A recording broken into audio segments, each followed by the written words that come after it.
Hello, guys. Welcome back to Between the Ropes TV. Today, we've got a very, very special guest on. We've got Undefeated Pro Fraser Wilkinson with us. How you doing, Fraser? Yeah, I'm great. Thank you. Thank you for having me. Oh, not a problem at all, mate. It's a pleasure.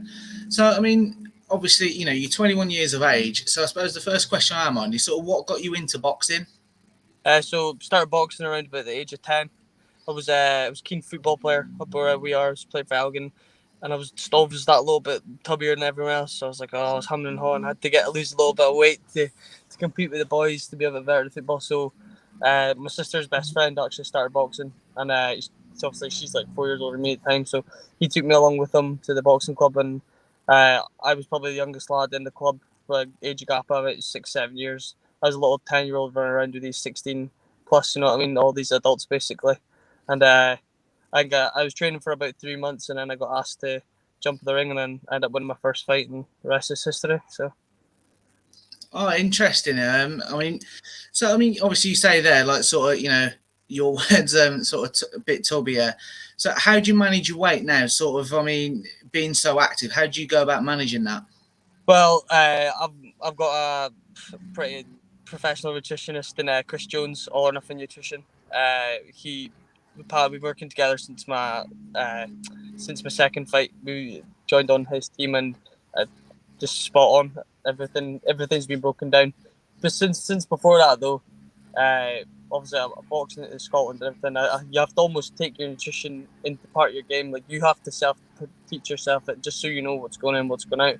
But since starting with Chris, there's little tweaks he's made and little things I didn't actually understand before, into how my training can almost just be better, even though I'm taking into consideration my fights as well. So yeah, it's good. I'm a bricklayer full time as well, so I'm non-stop all day. And then yeah, Nice physical job to keep you in yeah, shape anyway. all the time. Yeah. So, what would your top tip be to sort of other young aspiring, athletes or boxers in terms of Uh, staying weight? in terms of weight, there's a thing that I heard before. I said to nutritionist Chris, and he liked it is you should always never hungry, never full. That's my top tip. Oh, never hungry, never full leaves a fire in the belly. So you always know. As well as your body will always adapt to the way you're training. If you're training full on all the time, your body's gonna want to lean up. Do you know what I mean? So it's listening to your body, and also listening to the way you want to be as well. If you want to look a certain way, you want to also be. You want to perform in a certain way. You've got to take it into your own brains at a certain point. So that's self discipline as well. Overcoming that completely. Oh, fantastic! So, obviously, you made your pro debut in September of last year, and Yeah, you've correct. fought twice since. You've compiled this record of 3-0 now. Do you find is activity the best way of sort of staying fit and developing your game? Do you find that Yeah, works for you? 100%. Especially in on like the Scottish boxing domestic level, like these small hall shows. Well, they're not really small halls, but you know what I mean. They're big events, but the competitiveness there's quite a gap where I compare to like England and America, and that like the gap's not so there. So like as much as the sparring is there, I'm gonna have to keep just getting in the ring and just building up my craft even more. Well, there's a big step between the amateurs and the pros, and it's a complete different game. Do you know what I mean? So it's easing into that. I've had the fantastic sparring already, like up to a level with like the likes of Dean Sutherland and that, and Paul Keane. It's just some of the names I've already shared the ring with. So no, it's a good experience. So I suppose, yeah, that experience sort of going up to those levels is invaluable. Your last win obviously was just recently in March, and you got your first stoppage, didn't you? Where do you feel now, obviously with your nutritionist, as you sort of, you really good level of sparring, is the power coming more into your game now? Do you feel like you're getting down on your shots better? uh, yeah, 100%. As an amateur, I was I was quite like on my toes. I was a big, tall, long, rangy lightweight. I'm still the same height I was now. Like I've over the pandemic, I've put on about 15 kilo like muscle, as you could say. But uh, yeah, I wasn't really a come forward go getter type of fighter in amateurs, and as we've made this transition into pros, I've been sitting down on my shots and having Chris there as well. As just it makes you go into training think about what you're doing as well, having your nutrition set up properly, knowing that you don't have to rely on like your self belief to get through the session. Like Chris is put you in the right place so you can give it full tilt for that full session. So yeah, it's good. Definitely sitting on those shots. No, brilliant. I mean, you've sort of said there, obviously, you know, you're a bricklayer full time, so you're training around that.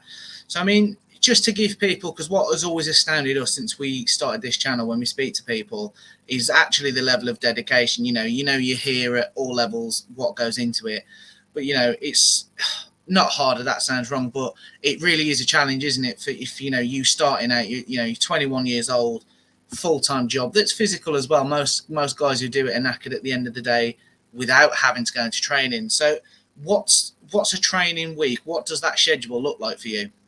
Well, I'm running the roads mostly in the morning, and then again, obviously, I'll run the roads in the morning from like 5 to 6 for just doing like an hour. Whether I do a bit of shadow boxing in that time as well, just depending on how I'm feeling as well. I'd say that's the most important thing as well. What I'm at, the stage I'm at, is listening to your body. Just knowing when you're tired as well. But then after my runs and that, I'm straight into work for like 8 o'clock. I'm working the full day till like 5:30, 6, and I'm coming straight out of work, and then I'm straight into the boxing gym. And then obviously I probably box like Monday, Tuesday, Thursday, and then either my sparring will get switched up between the Saturdays and the Sundays. Hit the double sessions again. But it's just as well coming into the pros as well. Like when I was in the amateurs, there wasn't almost time to switch off because you were there full like the whole year, in and out, in and out, in and out. Where now I've got more of like a, what would I say? I've got more time to prepare myself mentally for a fight, which means I'm giving myself more. I'm giving 100% of myself.